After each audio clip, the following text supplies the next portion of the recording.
Los accidentes se dan por cualquier tipo de circunstancias, por estar desprevenidos o cuando las cosas tienen que suceder. Las 5 reglas de oro para trabajar sin tensión. Apertura de corte efectivo, bloqueo de circuitos, probación de ausencia de tensión, poner a tierra y en cortocircuito, proteger frente a elementos próximos en tensión. Los accidentes en el campo eléctrico ocurren en el menor tiempo posible, cuando uno menos se lo espera.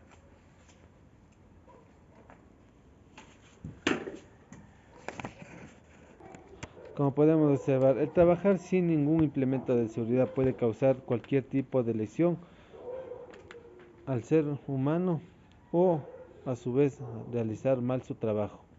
Por eso, siempre hay que realizar con los implementos de trabajo óptimos para un trabajo eléctrico, como son ropa de protección contra el arco eléctrico, botas de seguridad sin elementos metálicos, casco de seguridad con la pantalla facial de protección contra el arco eléctrico, guantes aislantes de acuerdo con la tensión de la instalación y herramientas adecuadas.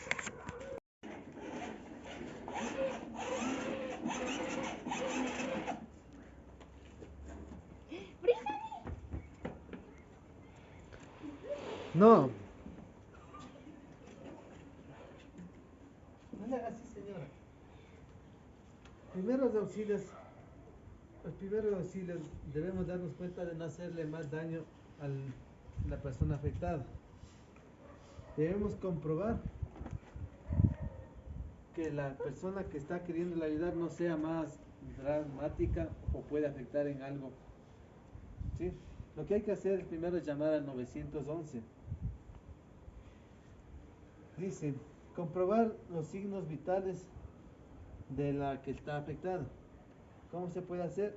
Viendo si es que tiene signos vitales si respira, en el cuello o en sus brazos.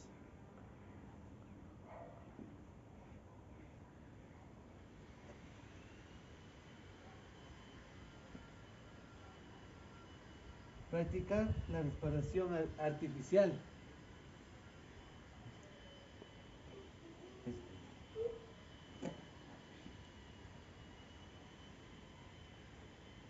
Practicar la reanimación corporal.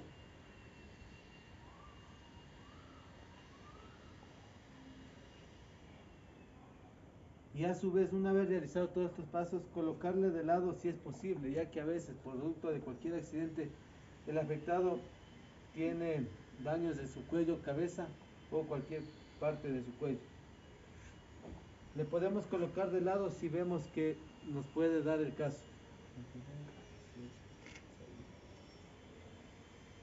Esto con el fin para que no se pueda ahogar con la lengua o cualquier cosa por el estilo. El principio básico es no hacer más daño del que ya hay. Si no sabemos cómo mover a las víctimas, no hacerlo, para no provocar lesiones mayores, para sacar a una persona de un vehículo y solo en este caso de peligro de muerte para la víctima se puede aplicar la maniobra de Rautek. 2. Si hay heridas sangrantes, taponarlas con el puño o con lo que se tenga a mano, mantener la presión hasta que las emergencias acudan. Si la persona está inconsciente, las vías respiratorias no están obstruidas y tiene pulso, colocarlo en la posición lateral de seguridad. Y en el caso de ser necesario, si hay una obstrucción de las vías respiratorias, en caso de inconsciencia, de nuevo seguir los pasos de primeros auxilios vistos anteriormente.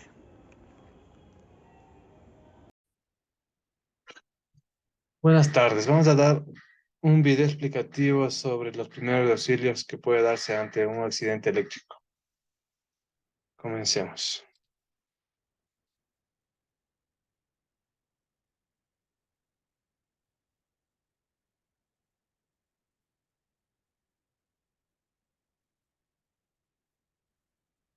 Primeros auxilios, descargas eléctricas, seguridad industrial, segundo semestre de electricidad, paralelo D.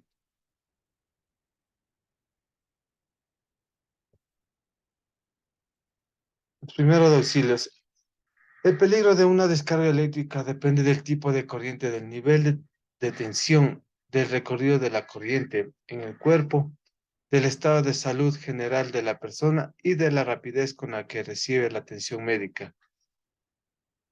La descarga eléctrica puede causar quemaduras o bien no dejar ninguna marca visible en la piel. En ambos casos, la corriente eléctrica que atraviesa por el cuerpo puede provocar daños internos, paro cardíacos o otro tipo de lesiones. En algunas circunstancias, inclusive pequeñas cantidades de energía puede ser fatal. ¿Por qué son importantes los primeros auxilios? Son acciones calificadas que se realizan al momento de un incidente, accidente o manifestación de una enfermedad que comprometan la vida de una víctima o paciente hasta la llegada del equipo especializado, brigada o hasta el transporte de un centro asistencial. ¿Qué hacer ante un accidente? Frente a una situación de emergencia, la persona que auxilia tiene la responsabilidad de manejar adecuadamente la escena en la que va a trabajar, analizar los posibles peligros y evaluar el estado de la víctima. Para estos pasos de manejo de emergencia hay unas siglas que se denominan PAS. Estos son proteger, avisar y socorrer. Se debe tomar en cuenta la seguridad del miembro del equipo de primera respuesta, de la persona afectada o afectadas, condiciones climáticas, vías de acceso a la escena, el tráfico y la intervención de los espectadores pueden ser factores que pongan en riesgo la escena. Hay que tomar en cuenta lo siguiente: ¿es seguro el lugar? ¿Qué pasó? ¿Cuántos heridos hay? ¿Qué necesito solicitar? Avisos llamados de servicio local de emergencias.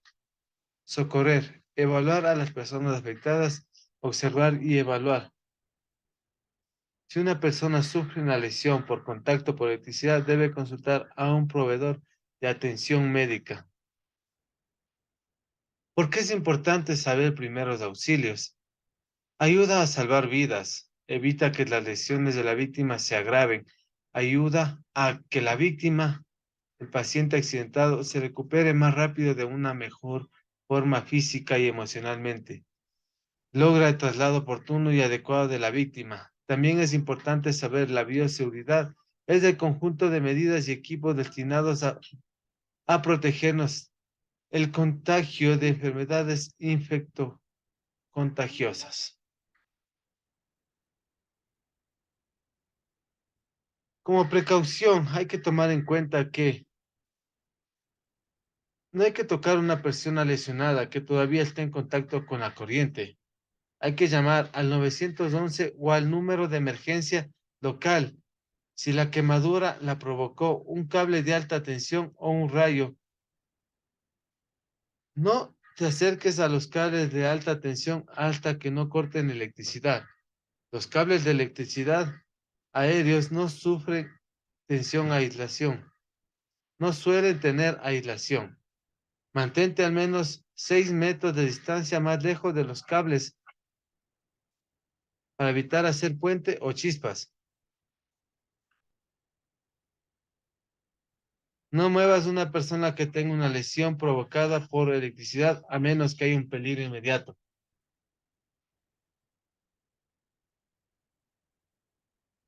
¿Cuándo buscar la atención médica urgente? Llama al 911 o al número local de emergencia si la persona lesionada presenta lo siguiente: quemaduras graves, confusión, dificultad para respirar, problema con ritmo cardíaco, paro cardíaco, dolor o contradicciones musculares, convulsión, pérdida de conocimiento. Tomar las siguientes medidas. De inmediato, mientras esperas que llegue la ayuda médica, desconecta la fuente de electricidad, si es posible. De lo contrario, usa un objeto que no conduzca electricidad, hecho de cartón, plástico, madera, para alejar la fuente de la persona lesionada y de uno mismo. Comienza la reanimación cardiopulmonar si la persona no muestra signos de circulación. como respiración, tos o movimiento. Intenta evitar que la persona lesionada tome el frío. Colócale un vendaje, cubre las quemaduras con un vendaje de gasas estériles si tiene a mano o con un trapo limpio. No uses toallas ni mantas, porque las fibras sueltas pueden quemar pegadas a las quemaduras. Una evaluación inicial es determinar el estado de consistencia, verificar si respira y tiene pulso, controle las hemorragias severas, identifique las víctimas, pida permiso para atenderle. Si la persona rechaza su ayuda, respete su decisión. Evaluación inicial completa. Pregúntele cómo se encuentra, observe si tiene pulso o respiración eficaz. Evalúe el estado neurológico. Si la víctima está consciente, evalúe la presencia, pida ayuda a los servicios de emergencia. Si usted va a llamar, facilite la siguiente información: descripción del accidente, lugar del accidente con una dirección exacta con referencias y la cantidad de víctimas de ser el caso. Condición física de la misma, tiempo transcurrido del evento del accidente, un nombre y un apellido con el cual se puedan contactar al momento de la emergencia y número de contactos que puedan recibir llamadas para la emergencia. Los primeros auxilios por quemaduras eléctricas se clasifican en primero, segundo, tercero y cuarto grado. De primer grado, cuando la capa de la piel presenta enrojecimiento en la zona afectada y dolor. ¿Qué se debe hacer? Hay que quitarle la ropa al afectado con mucho cuidado, aplicar en la zona quemada abundante agua corriente o paños húmedos durante varios minutos. No hay que poner ningún tipo de pastas o cremas en la zona quemada. Aplique vendaje seco y limpio de forma segura en la zona quemada si fuera necesario. Dé muchos líquidos a la víctima para que se hidrate. Espesor parcial segundo grado. Se afecta la segunda capa de la piel, la víctima presenta enrojecimiento o dolor y ampollas. ¿Qué se debe hacer? No reviente las ampollas. Al no estar al no estar las ampollas reventadas, aplique paños húmedos y fríos. Aplique un vendaje seco, limpio, flojo y seguro en la zona quemada. No aplicar ningún tipo de pastas ni cremas. Trasladar a la persona a un centro de atención para quemados. De tercer grado o espesor total. Cuando la zona afectada está totalmente desviada y negra, se daña tejidos más profundos como músculos y huesos. Estas quemaduras pueden ser incapacitantes y mortales. La víctima presenta dolor. ¿Qué hacer? Aplique un vendaje seco, limpio, flojo y seguro en la zona quemada.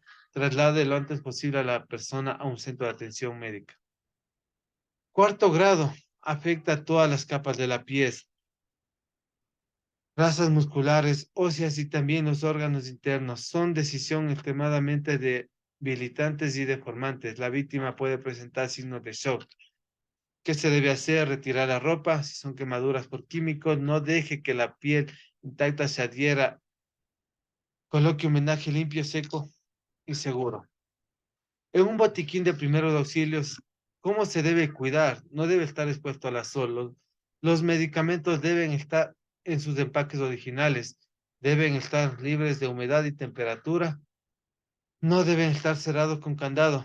Hay que revisar el contenido, medicamentos o cualquier tipo cada 3 meses y reemplazarlos si fuera el caso. Contenido de un botiquín. Materiales de limpieza y desinfección. Sablón, suero fisiológico, alcohol antiséptico y jabón antibacterial. Materiales para cubrir: gasas estériles, vendas de gasas, vendas elásticas, curitas, esparadrapo, vendas triangulares, mascarillas médicas desechables. Instrumentos de trabajo: pinzas, tijeras, termómetro, gotero y jeringuillas.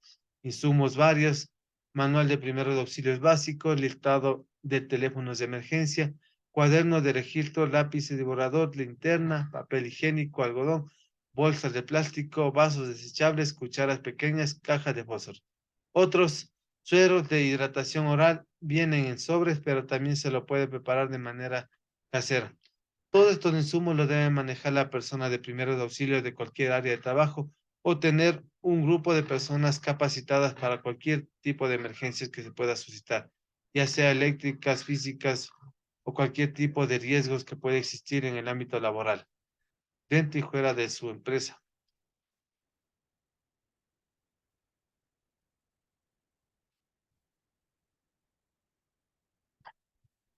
Vamos a presentar una plantilla de cómo se presenta un aviso de accidente de trabajo a riesgos de trabajos en el IES. El IES, ¿qué nos informa? Los empleadores con 10 o más trabajadores deben realizar el registro de índices de riesgos de trabajo en la página web del instituto.